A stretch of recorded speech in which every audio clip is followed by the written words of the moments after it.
Hey, what's going on guys? John here. In this very short tutorial, I'm going to go over how to create an infinite loop out animation inside Adobe After Effects.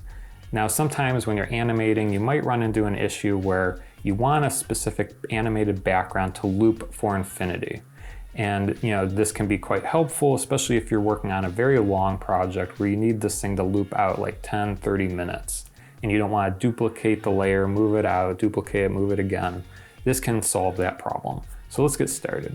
So what you want to do inside After Effects is right click, click on Time, enable timer mapping.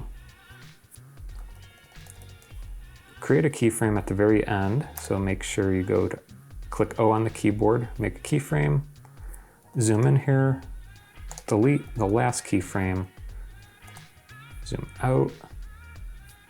We'll go into our handy dandy After Effects expressions and shortcuts.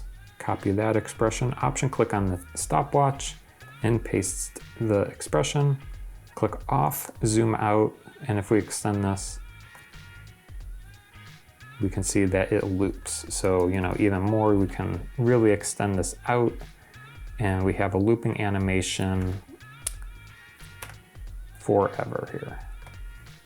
And another thing that you can do, say if this animation doesn't loop, like it actually cuts and it doesn't actually loop over and over again, what you can do is change cycle to ping pong. And what this actually does, it goes to the end of the animation and it ping pongs back to the beginning of the animation.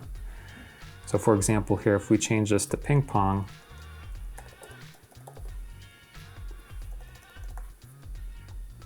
you'll see that it ends and it kind of goes backwards. So there you have it. So this can be very helpful if you don't have an animation that loops. So that's pretty much it. I hope this tutorial has helped you. If you're looking for that quick, easy solution, feel free to like and subscribe to the channel, see more of these videos, and we'll see you next time. Thanks for watching.